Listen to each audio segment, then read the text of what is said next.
Well, good morning, everyone. Here we are on April the 13th. It's a beautiful day outside, and I'm ignoring all rumors of any pending snowstorms and such.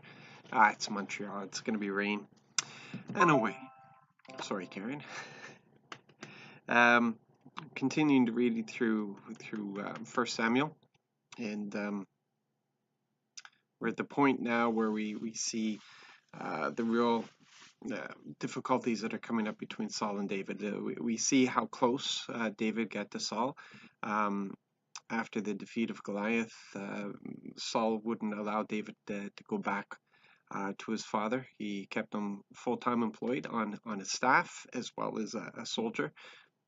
And then as we see things getting turning souring, we see that David is fired from the staff, but he's put in charge of 1,000 soldiers. And we see the different ways that Saul tried to underhandedly get rid of him, putting him in difficult situations, hoping the Philistines would take care of him, marrying him off to a troubled daughter, hoping that the daughter would distract him and cause him a lot of problems. And eventually he has to show his hand, and he tries to assassinate David on several points. And what we see here is a king. Well, he was a reluctant king, if you remember. He when it came time to his uh, being crowned, he hid in the baggages. They had to go looking for him to crown him. He had been changed by the Spirit. He had become more than he had ever been before. He was anointed for it, but he didn't want to do it. He did do it, and when he put his hand to the task, he was good at it. He brought great victories. He rose in his stature before the people. Um, they did a second crowning for him as everybody came on board with him as being king. So he's gone from this place of being a reluctant king to being a king who now wants to hold on to his crown. He wants to hold on to the throne, even though he blew it, even though he disobeyed God and he didn't stay within the regulations of the king, and his heart had changed.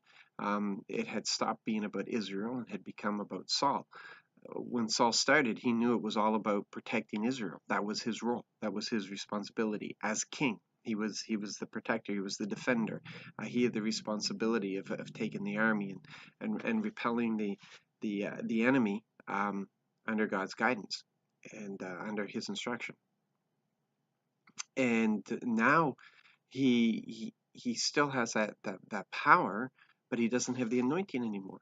And so we see when he operated under the Lord in this task that was given to him, in this power, this anointing that had been given to him as leader in leadership, we see great things, wonderful things were happening. He was increasing, he was growing things.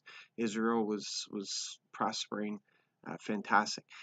But then when he's trying to use that same authority outside of the Lord, no longer under the Lord's authority there and approval, we see it's destruction. It's horrible. The man is falling apart. He's going crazy. Um, that whole thing is becoming destructive to him. And this is really our takeaway for today, because that's how it is. A person who has been given boldness and they operate in that boldness under the authority of Jesus Christ, man, the things that are accomplished are incredible. But when they operate outside, when they take that boldness outside of the authority of Jesus Christ, it leads to their destruction. They become tyrants. They become bullies. It destroys them. Is what happens. And boldness is just one example. There's all kinds of things.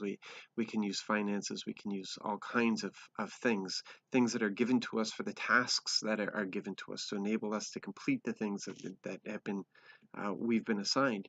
These are anointed things. These are the things that have been set aside for God's purposes, and then we try to use them for ourselves.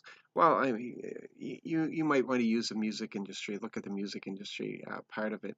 Um, there are those who are anointed, who are psalmists, really, that they're called as worshipers, and they take that talent that anointed thing, that anointed tool into the world, not under the authority of Jesus Christ, and do what they want with it. And it really leads to the destruction of their soul. It really does. So this is something for you to consider.